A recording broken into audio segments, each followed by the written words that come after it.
Welcome to the Minute to Midnight show, folks. Tony coming to you from New Zealand, and with me on the show I have John Haller, who I'm sure pretty much everyone that listens to the show will now be well and truly familiar with, since John is pretty regularly on the Minute to Midnight show. It's great to be chatting to you again, John. Good to be back, Tony. Lots of things, as always, we can cover. Time always flies, that's for real. I thought I'd just mention about the destruction of the Georgia guidestones to kick it off, because I haven't made a video on it since it happened. I have a few thoughts on it, so I'll just relay them. Most people that listen to this channel, I'm sure, would be familiar with the Georgia guidestones, and of course I've mentioned them many times on this actual show. The 10 Commandments of the New World Order, pretty much. Anyway, for those of you that don't know, the Georgia guidestones were destroyed on the 6th of July, and so that's the 6th of the 7th. An explosion happened in one of the guidestones and blew it up, and that happened at 4:03:33 in the morning. So if you know my take on things like this, the 33 is a very strong Masonic number. The Luciferians use gematria and on everything. So the date is significant and the exact time of the explosion is significant. I also see then it was only hours later that, wow, they managed to come along and destroy the rest of them. And, you know, they had the machinery ready to get there quickly and bowl the whole lot down. I mean, how normally in a situation like that, they'd just fence things off and keep it safe. They wouldn't go straight in and bowl something down. So it's almost like they were prepared. They were ready. Let's go and do it. Yeah, there was no supply chain problem in getting that backhoe out there to knock those suckers down. So you would think it was, I would say they were on standby pretty much. The other thing I thought interesting was there's a picture of, on the video you could see a silver car speeding away that had what appeared to be deeply tinted windows. My first thought when I saw that car was, probably a government agent with the deeply tinted windows, because I don't even think that's legal in Georgia to have deeply tinted windows like that. But anyway, so my thoughts are, I know people think, oh, that's been destroyed by, you know, people that hated the Georgia guidestones and so forth. Personally, I'm more inclined to think that they did it themselves. The inside Luciferians, whatever, destroyed their own monument. So, John, what are your thoughts and what do you know about it? You know, I've seen a lot of theories that, you know, this was destroyed by lightning and God destroyed it and knocked it down. So, look, these things have been around for, I think they were dedicated in 1980. In fact, I have just sent you a video. 22nd of March. It was March 22nd, 1980. Okay, well then, and they were put up, and it's very murky. You can play the video that I sent you here to show people that this is the dedication ceremony, a local news report from the town in Georgia where these were put. It's about 100 miles north of Atlanta. Over 951 cubic feet of granite make up the 11 pieces of the monument. The overall height is 19 feet 3 inches from the surface of the ground to the top of the capstone. Thank you. Congratulations. There are slots and holes in the center stone that have astrological significance because they have been cut at precise angles to permit accurate readings of the sun and moon at various times of the year. Standing on the highest point of Elbert County, the Georgia guidestones have raised a lot of questions. 4 upright stones more than 16 feet high, with support stones totaling almost 238,000 pounds. And there's a message sandblasted in 12 languages in letters 2 inches tall. The sponsors of the mysterious project are said to be an anonymous group of out-of-state Americans promoting the concept of the conservation of mankind. Here's the mystery, though. Elberton granite businessman Joe Findley was contacted to build the project by a man using the fictitious name of R.C. Christian. Granite City Bank President Wyatt Martin served as intermediary, handled the escrow account for all funds, and says he'll carry the secret of who R.C. Christian is to his grave. The sense of permanence is there, and we do know this. The Georgia guidestones are some of the largest granite monuments ever erected, and they can be seen for years to come on Georgia Highway 77, 7 miles north of Elberton. And it's interesting. One thing that they say in the video is that this is located 7 miles north of this town on Route 77 in Georgia, and it's near the South Carolina border.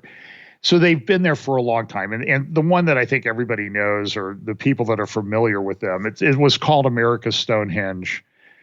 Very murky background to who it was that put them up. There was a local, there's a granite quarry close, and it's one of the largest granite monuments on the planet. It's been called America's Stonehenge. Of course, it's not. Stonehenge is very ancient. This is new. It was sort of, somebody to try to mimic it, but then they had carvings on there, and they were on, I've heard, between 8 and 21 languages on these panels. And the one panel at the top was maintain world population below 500 million. And everybody's been kind of focused on that one, because what do they mean? Is this saying what the elite's plan is? And I think that you could say that it seems to be, with a lot of the things, especially what's happened in the past 2.5 years, that, yeah, this does seem to be part of their plan. Now, I will say this, just to keep it sort of on the calm side, this is how I look at it. I look at it and I see, when those put up, the world population was about 375 billion people in 1980. And today it's just under 8 billion. So if their goal was to reduce the world's population, we can certainly agree that they didn't do a very good job. That doesn't mean that they weren't and haven't been trying, but certainly that's a very concerning thing, because it shows an attitude. And it's interesting that this happens in the month, within a month of just a couple weeks after the U.S. Supreme Court decision on overturning Roe versus Wade and Casey, the two cases that really enshrine the right to an abortion, which is really morphed into really an almost unrestricted right of abortion, that was overturned. And it didn't do away with abortion.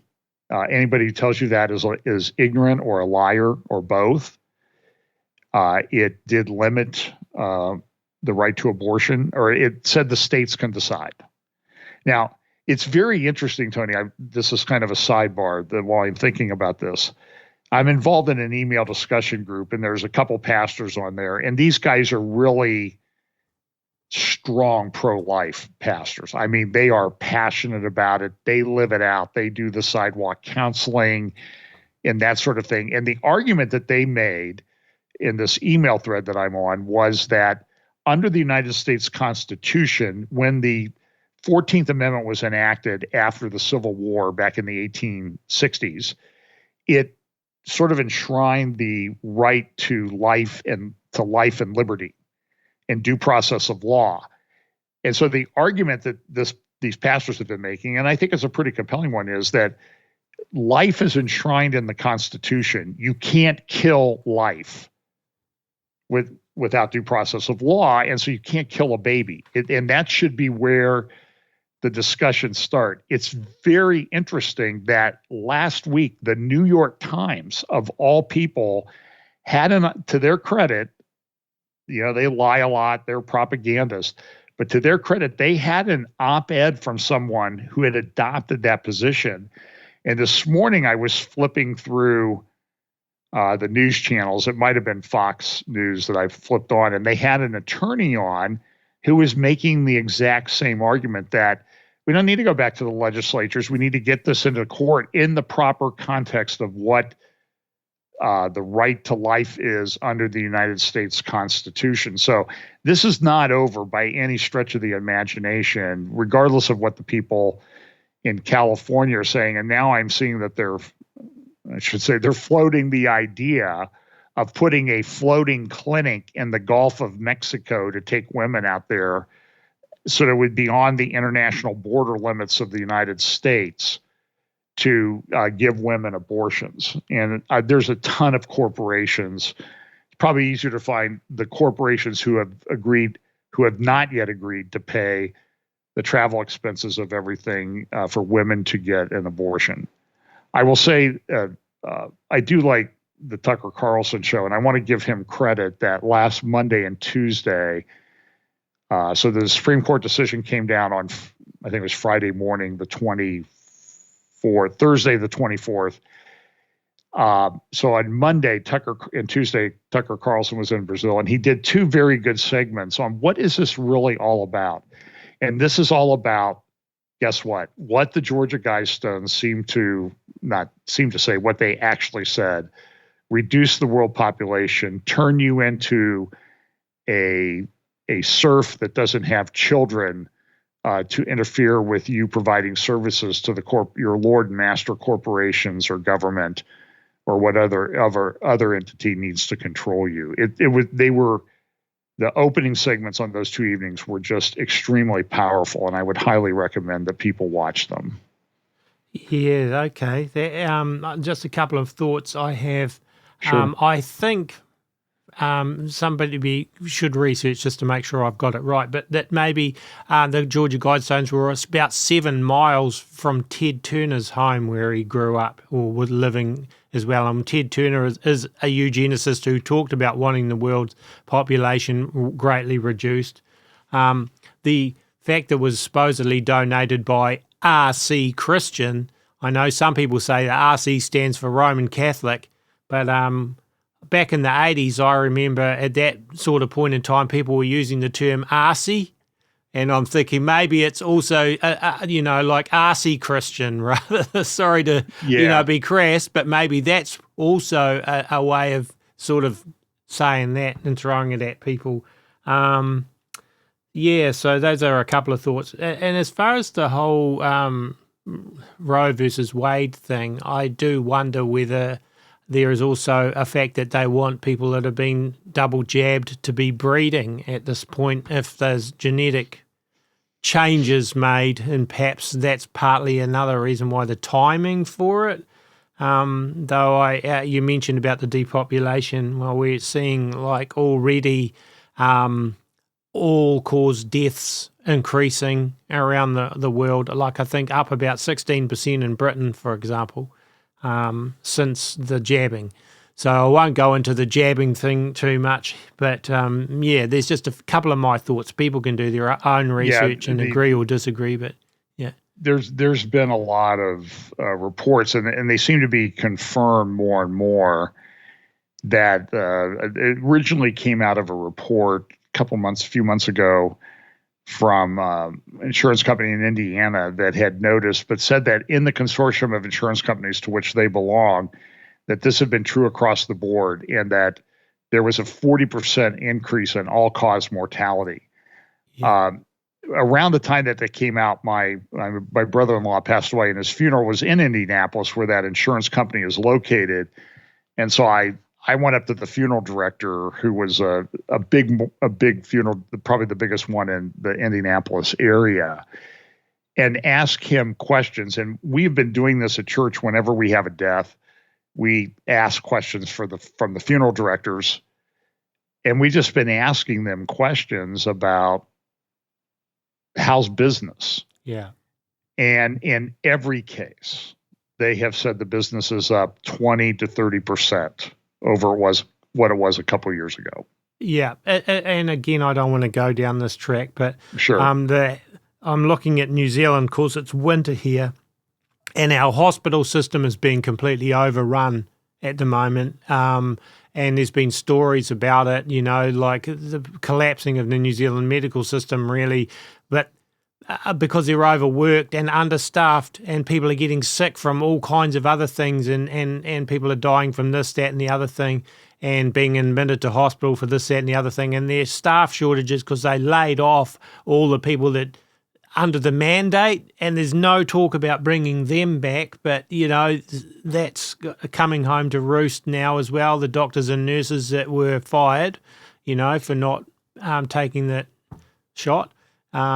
So anyway, that's that's bled over too. And I had worked with groups from some people involved with police departments around the country and pilot organizations over these mandates. And what a lot of cases was the guys that could afford had their time in. They just retired. Yeah. Well, now they've retired. They've fired other people.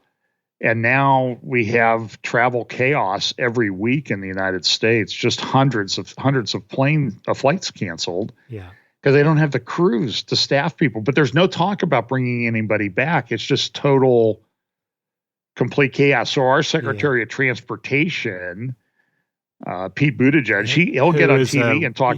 Yeah, he'll talk a about protege of Klaus Schwab. Anyway, carry on. Yeah, yeah, he is a graduate of the Global Leadership School of World Economic Forum in Davos, and he'll get on and doesn't talk about transportation. He talks about how awful the Supreme Court was to take away the right to abortion, which they didn't really do. They gave it back to the states. So what we're seeing is just this incredible.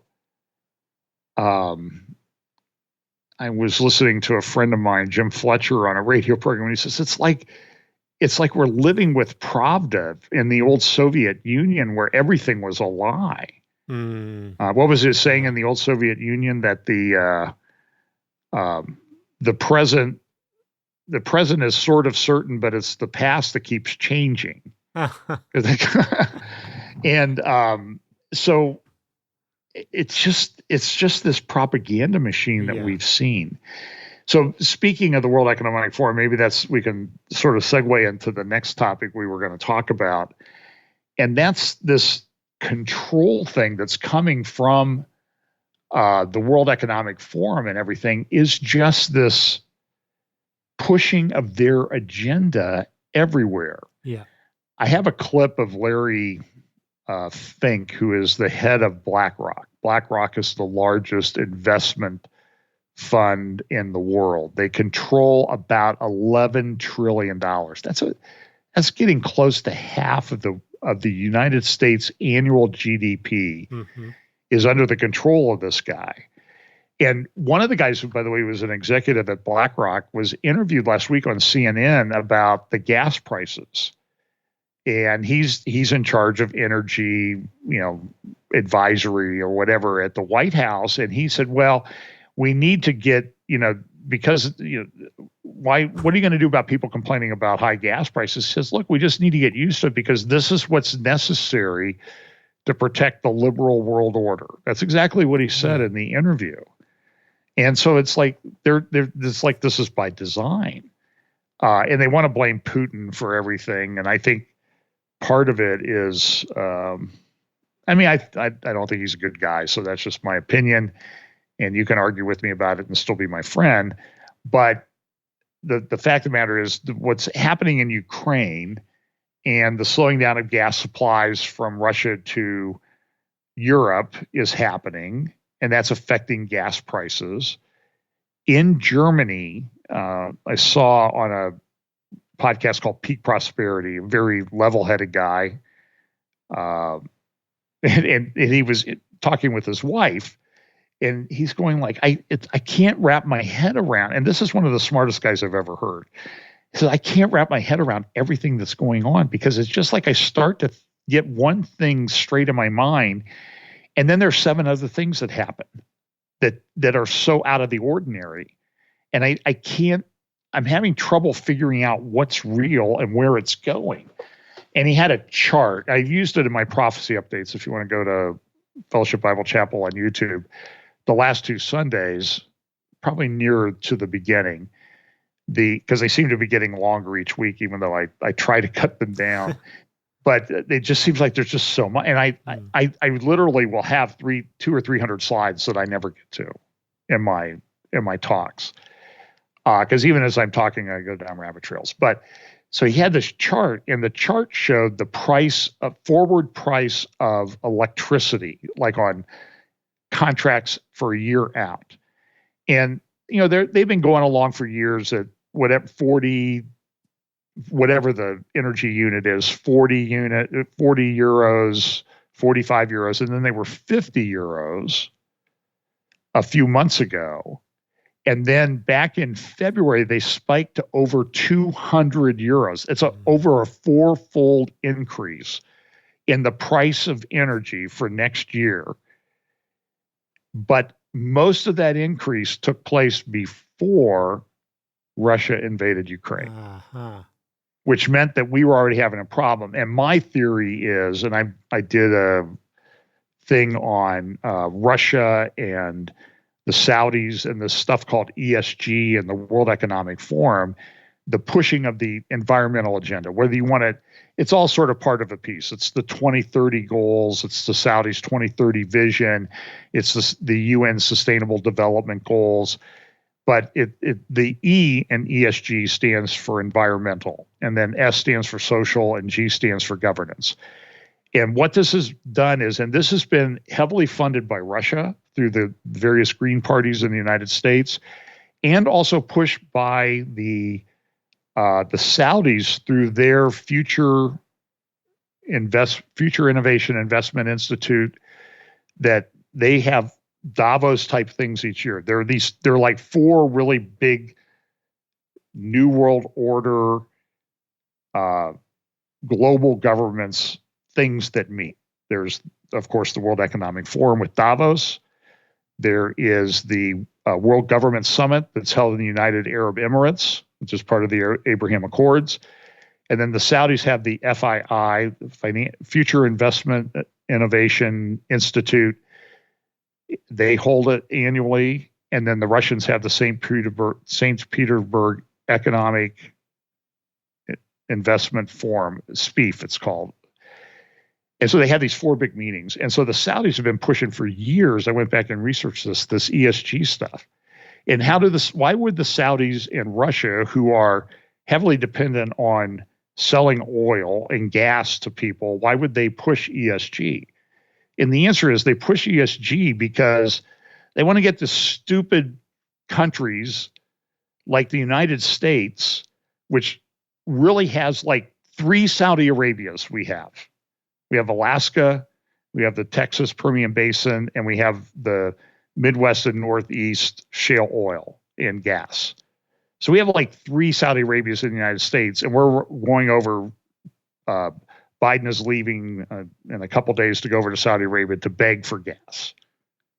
It's crazy. It's absolutely insane. But so the Russians and Saudis have funded this, which has created a shortage in the United States because the banks won't lend if your ESG score is. If you want to think what an ESG score is, it's the social credit score for corporations.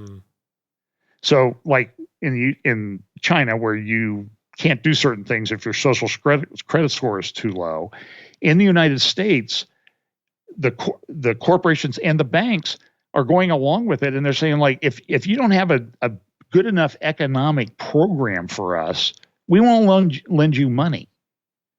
So what do? Well, we're just not going to even bother going after or funding startups or drilling of new wells or fracking or that type of thing. And so it creates a gas shortage. And lo and behold, guess who has the biggest gas reserves in the world? Here comes Russia. Hey, you can buy gas from us at the higher price. And here come the Saudis. And you can buy our oil at the higher price. And we'll just turn the spigots on. And so the Saudis are raking in, and the Russians too, are raking in billions of dollars more money than they were for the same stuff they were selling 5 months ago. And so the Saudis are funding a huge amount of things. They're trying to change their complete world profile. Mohammed bin Salman, the crown prince, is this thing called Neom, which is a city down across from Sharm el Sheikh along the Red Sea, and they want to build a bridge over to Egypt, and they need to get Israel's permission for that. And Israel says, well, if you let us do more economic stuff with you and fly over your country, we can do that. And so that's going to be a big deal on the Middle East agenda for the meetings with Biden and the Saudis this week in Israel. So, of course, the goal with NEOM is to make it basically a smart city 100%, isn't it? The world leader in AI and all of that kind of thing. So listen, just it sounds a lot to me, Tony, like, I don't know how else to say this. They want to build a commercial Babylon. Yeah, that's Arabia. What I was going to say. It is. It's like, yeah, exactly. Now, whether this is the Babylon of end times, time will tell. Yeah. But certainly it's being done. And the money is now there all of a sudden in droves to fund it. That is really interesting. Just slightly off the track, but it's still basically in the same direction. What about Europe with the natural gas and the fact that with rationing and high prices and the potential that they're going to run out? So that's led to an agreement, a memorandum of understanding signed between the EU and Israel, because Israel has large gas reserves. So they've entered into this arrangement with Israel to buy gas, and Russia has like 1,688 trillion cubic feet of reserves. It's enough gas for hundreds of years.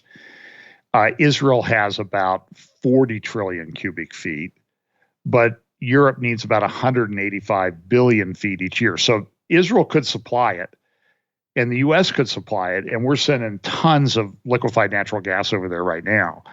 But the problem is the infrastructure is not there. So you need to liquefy them.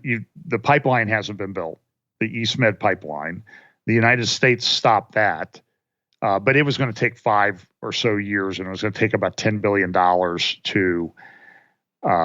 to put it in place. And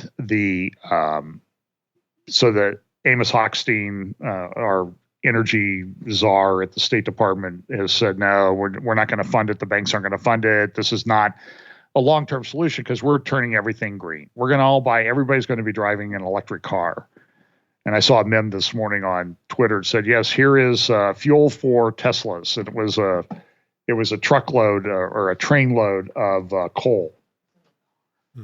A trainload of coal. And so because this electricity just doesn't come from nowhere. Yeah. They're trying to build nuclear power plants in Europe, but they're on a very long track. I mean, because of the environmental concerns. France has one that's coming online this year, which will supply a lot of electricity, but it's been under construction and planning for 17 years. So this is like this perfect storm. Yeah. And so you have the ESG stuff that's one of the, if the Georgia Guidestones had 10 commandments, if the World Economic Forum had 10 commandments, this pushing ESG on everybody and the sustainable development goals and green concerns and all this would be it would be on their 10 commandments list. Yeah. The other thing that they're doing, and so I would highly recommend, there's a blog called The Sociable, and a guy named Tim Hinchcliffe, who wrote a great article last week about the World Economic Forum pushes digital ID, CBDC, that's central bank digital currencies, ESG, and crackdowns on misinformation. And a report that came out last week also, or late June, from the World Economic Forum, and it's called the Future Focus 2025 Pathways for Progress, from the Network of Global Future Councils 2020 to 2022 Insight Report. And they go through, it is like the liberal world order agenda on everything. And they've got the sustainable development goals, they've got digital identity, they've got all of the green energy stuff and how they're going to control everything, nature-based solutions, net zero. They talk about food, supply chains, wind power, solar. And so this report comes out. And now what are we hearing that else is coming out of Europe? And this is probably the most concerning thing I've heard this year is the Netherlands are having demonstrations because of the government coming in and trying to shut down farms. Now, when you read someone who supports what the government is doing, they'll say, well, we're only trying to shut down like 50% of meat production and 30% of the farms. What's everybody complaining about? Well, the 30% of farms that are going to get shut down are complaining about it because the Netherlands has probably maybe the richest history of organized farming in the world. The Netherlands, little Netherlands, is the second largest food exporter country on the planet. And they've come in and put these things in place, and all of a sudden people are reporting that the grocery stores, I saw a video of grocery stores in the Netherlands, they're empty. This is the second largest food exporting country in the world. The grocery shelves are empty. The farmers are demonstrating. And so what you're seeing is, and the head of the Netherlands, what's his name? Mark Rutte, Rutte, I think. He's one of these Davos guys. And so what you're seeing is the laboratory experiments of the Davos agenda playing out in smaller countries right now, and then they'll roll them out. So this past winter, we had the trucker protest in China. I'm sorry, in Canada. In Canada, you've got the clips of Klaus Schwab from 1980, or from 4 years ago, 4 years ago, speaking at Harvard saying, I love Canada. I go to Canada and I know half of the cabinet in Trudeau's government are graduates of the Global Leadership School here at Davos. And so how did Canada go about shutting down this stuff that they sort of started with, this disruption caused by a peaceful protest? They turned it into a disruption, then said that the farmers were doing misinformation. So we have to shut this down. They had arrests, they shut them down, they did all this. But what did they do is they put economic sanctions on everybody who contributed to that they could get control of. They shut their bank accounts down. They cut off their credit cards. They did a complete shutdown of the economics. Then Russia doesn't do what they want. So what do they do just months later to a whole country? Economic sanctions, and they shut them down. Now we get into, they got to get the food system, because as people say, you can get by with without heat or air conditioning. You can kind of move, okay, but you can't survive without food. And so now they're going after the food, and there seems to be a concerted effort to shut down the food supply system. Now, we've had a lot of things in the food chain where they've had explosions, fires, that sort of thing. I don't know how much of an impact that's having. It's certainly having a psychological impact. We've had huge chicken farms burn. We had the pork producing place the other day that burned. So they're whether that's somebody causing that, I don't know. I'm just saying it's one of these convergence of events things that it's kind of hard to ignore. But now they're putting in the first place where they're really ratcheted down on the green agenda, the ESG thing for farmers, is the Netherlands. And it's turning into chaos very quickly. And so what will the result be? You need to watch what happens in the Netherlands, but it's going to bleed over to Canada's talking about doing the same thing, which is another major food supplier. Yeah. I mean, in New Zealand, our government here is making it very difficult for farmers too. But it's interesting on the back of that. I see Bill Gates, again, buying masses of farmland. You got to ask why, and why is he being allowed to? Through loopholes and saying, well, it'll be leased out to other farmers or whatever. But Bill Gates is now supposedly the biggest farmland owner in the United States. Yeah, he doesn't own. I mean, it's still a pretty small percentage. I ran the numbers. There's 919 million or billion acres. I'm trying to remember how many. 919. He owns 300,000. I think there's 919 million acres of farmland in the United States. So he owns about 0.03%, which isn't really that much.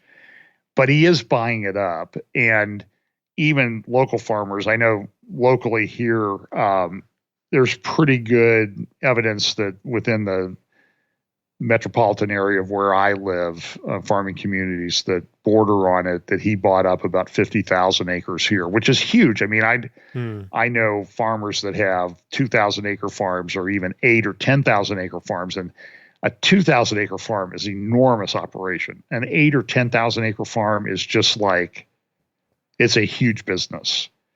But I was discussing this with a farmer friend just last week, and he said, man, I don't know. I don't know if I can continue. And this is a big farmer guy. Yeah. Because I said, I'm just writing checks. My inputs costs are up anywhere from 3 to 4.5 times what they were last year. He said, now this year we'll probably get by. The yields will be down a little bit, assuming we have good weather, which is kind of questionable in a lot of the United States right now because we're having a major drought in the Southwest. Yeah. But he said, we'll see how we do.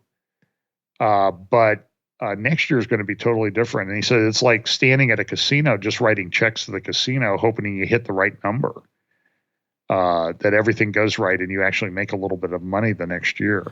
So this has an impact that we need to know historically. So back in, I think it was 2006, 2007, there was some drought issues in the wheat growing regions of Russia and Ukraine, which are the number 1 and number 5 producers of wheat in the world, and some of the biggest food exporters.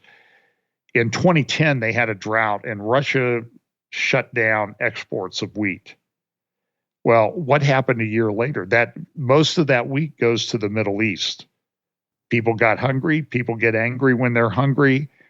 And a year later, in the late 2010, early 2011, we had the beginning of the Arab Spring. Because those countries import a significant 30% to 80% of the food that they eat. And so food prices go up, people can't eat, they get hungry, riots happen, governments fall. What's happening in Sri Lanka at the moment? Well, in Sri Lanka, what happened was kind of interesting, and I want to say this in the terms that I'm not against organic farming, but what they did in Sri Lanka was they said, you have to start doing organic farming on this date, everybody. And what happened was Sri Lanka was a rice exporting country. Yields fell, from what I've read, 50% in a month because of the switch to organics and not having the seed and everything ready to go. That's led to a cascading problem of food shortages, riots, economic collapse. The government has resigned. I saw a video of the president fleeing the country on a boat, fleeing to a boat to get on a boat to get out of the country with his life. So Sri Lanka would be sort of what happens if a country goes green, organic farming overnight? There's a time that this thing has to shift. So what you see is this incredible interconnected stuff. And now I'm reading here that Janet Yellen, who, she thinks abortion is so important to women's economic health and, their ability to be an economic unit. We've got to bring in abortion. We can't have them having babies. They have to produce. She's coming in with rules. The Biden administration I think it was in May, issued a thing that said, hey, we need to talk about central bank digital currencies. And now I read this morning that Janet Yellen is heading up a task force to create the central bank digital currency here in the United States. There's also a concern because of what people involved in it have said that it will be programmable. Yeah. It's going to have sort of a built-in switch so that if you don't, get a certain healthcare treatment that we want you to get, if you don't comply with the restrictions on travel or certain things you need to wear on your face, or if you don't, if you're eating too much beef, we will shut off your currency. This is, and I want to give the New York Times credit, because I'm not a fan of the New York Times, but they've done some great work on privacy. When the COVID thing hit and they were putting in travel restrictions, they were able to buy the cell phone data and show where people were traveling to and from to get to spring break in Florida in the United States. They could track them. They also did a big front page, big article about surveillance systems in China. China now has 500 million cameras watching people. And so when there was some protests that people were going to protest the way they were handling smaller banks in rural communities, they have a health pass. And if the health pass is green, you can travel. And the guy said, when I got to the city, and there's numerous testimonies about this and proof of this. When I got to the city where the protest was taking place, my green pass on my phone turned red. And I could not exit the train station. I was arrested and held until they could put me on a train to send me back home. Now the Chinese government comes saying, "Oh, the local government is abusing this. This was never intended for this to happen. This shouldn't have happened. This is just terrible. We don't agree with this." In a country where now the New York Times comes out with a follow-up article that says, "Hey, they got 500 million cameras." Yeah. And show how, and what are these cameras collecting? The New York Times put in a video that they put up. I played it in my update either midweek last week or a week ago Sunday. They have government bidding documents and they're collecting, healthcare information, spending habits, and male DNA. That's all in the bidding documents that the New York Times uncovered. So look, this thing is really, I don't know. It's the biblical end times. Everything's converging. I mean, you can look at it and you think, man, this is, the whole beast system being put into place. It's just like really in your face, and it's happening so quickly. It is. I mean, and that's what I talk about. Sort of my grid that I look at end times Bible prophecy through is, you look at sort of the big picture that you get from what the prophets say will happen. Yeah. And then I look at acceleration, going to happen very fast. It's going to be I call it ACLU, acceleration, convergence, logistics. These wars, where they, how they get in these war machines together and that type of thing, and then understanding. And I think as we get closer, we'll have a better understanding as to how these things will play out exactly. But I could just say is that it's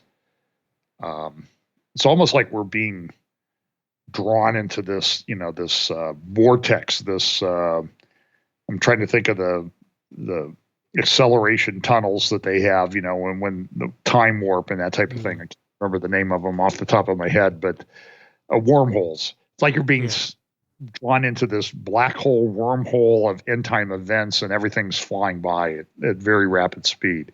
It's unbelievable. And I mean, I get accused a lot of being, everything you say is negative. It's bad news. And I'm like, don't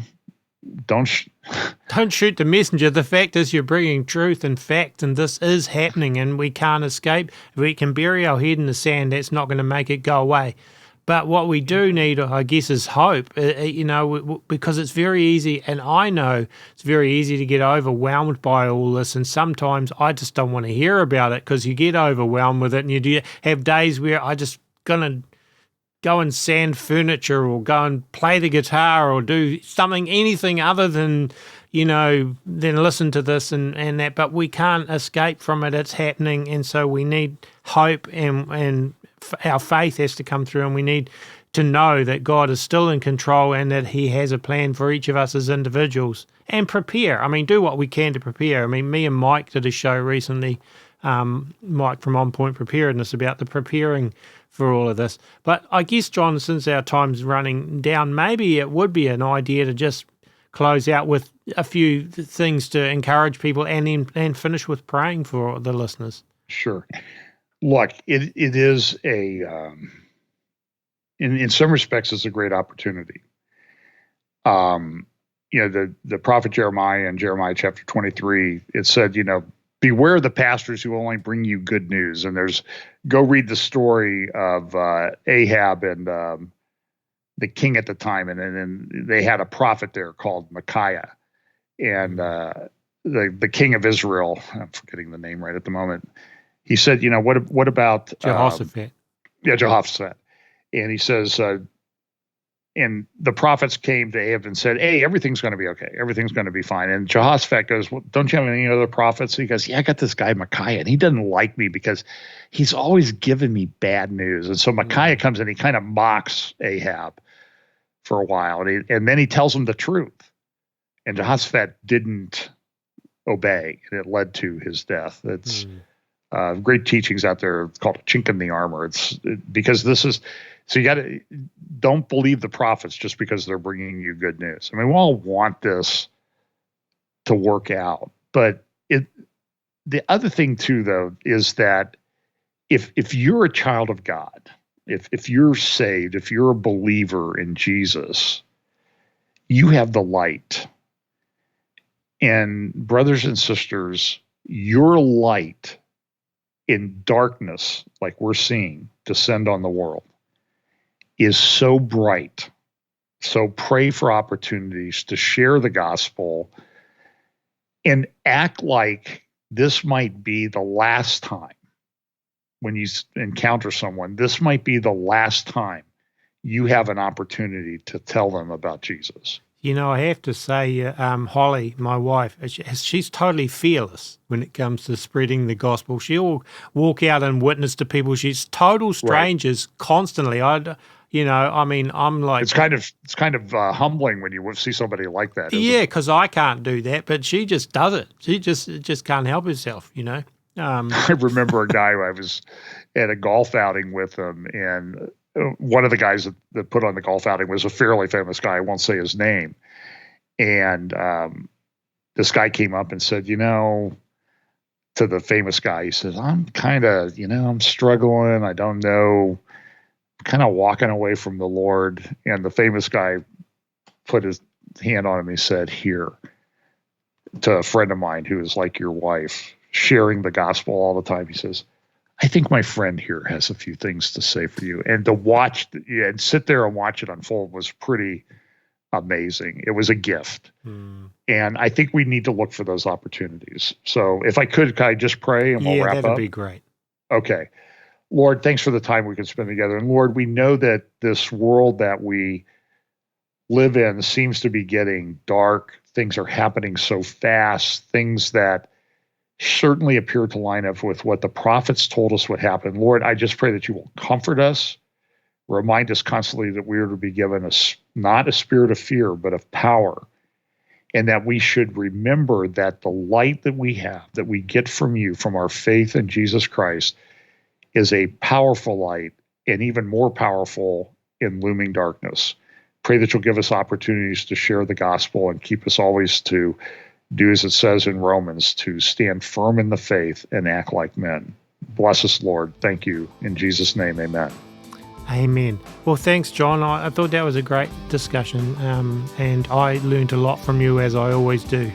And it flies by, doesn't it? It sure does. Sort of like we just started. But I thank you so much for the opportunity. I look forward to our next conversation. Which we'll have to do soon. Okay. God bless, Tony. God bless. Folks, remember John Heller's channel on YouTube is Fellowship Bible Chapel. And also aminutetomidnight.com is our website. So please make sure you bookmark us and visit us at aminutetomidnight.com. And A Minute to Midnight's run 100% by donations. A big thank you to the people that do donate. It's always much appreciated. And the music used in the shows I've written, played and recorded. So God bless, and God willing, we'll be back with another show in a few days' time.